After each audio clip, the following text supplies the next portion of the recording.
लक्ष्मी निवास मालिकेच्या येणाऱ्या पुढील भागामध्ये आपल्याला असं बघायला मिळतं आहे की आता सईने विश्वाची प्राणप्रिय अशी गिटार जान्हवीला गिफ्ट म्हणून आणून दिलेली असते. जान्हवी जेव्हा ही गिटार बघते तेव्हा जान्हवीच्या कॉलेजच्या जुन्या आठवणी जाग्या होतात. जान्हवीनेच ती गिटार विश्वाला गिफ्ट केलेली असते आणि आता पुन्हा ती गिटार जान्हवीकडेच आलेली असते. त्यामुळे जान्हवीला आता काय करावं ते सुचतच नसतं. ज्यावेळेस विश्वाला हे कळतंय की सईने आपली गिटार त्या तनूला देऊन टाकलेली आहे, तेव्हा त्या विश्वाची तळपायाची आग मस्तकाला जाते आणि विश्व आता तनूला म्हणजेच जान्हवीला भांडायला तिच्या रूममध्ये येणार आहे. हे पाहणं खूप रंजक ठरेल. इकडे आता भावनाला व्यंकीची केस लढायची परवानगी अजिबात कोर्टाने दिलेली नसते.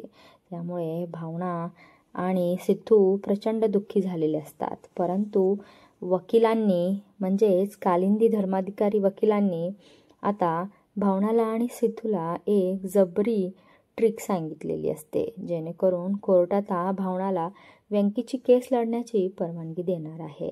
इकडं आता गॅरेजच्या मालकांना असा संशय आलेला असतो की गॅरेजमध्ये चोर घुसलेला आहे. तो चोर दुसरा तिसरा कोणी नसून श्रीकांत इनामदार यांना उडवलेला ट्रकचा ड्रायव्हर होता. हे गॅरेजच्या मालकांनी ओळखलेलं असतं. त्यानंतर गॅरेजचे मालक आणि तो चोर यांच्यामध्ये आता झटापट होते आहे.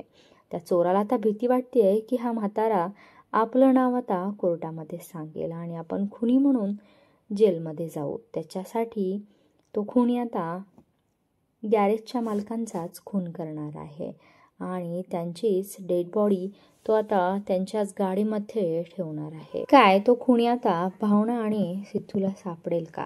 त्यानंतर आता रवी स्वतःचा जीव वाचवण्यासाठी आता पुढचं पाऊल काय उचलणार आहे? आता लक्ष्मी निवासमध्ये असे खूपच धक्कादायक वळणं आपल्याला पाहायला मिळणार आहे. काय व्यंकीला निर्दोष सोडवतील का सिद्धू आणि भावना? हे पाहणं खूप रंजक ठरेल.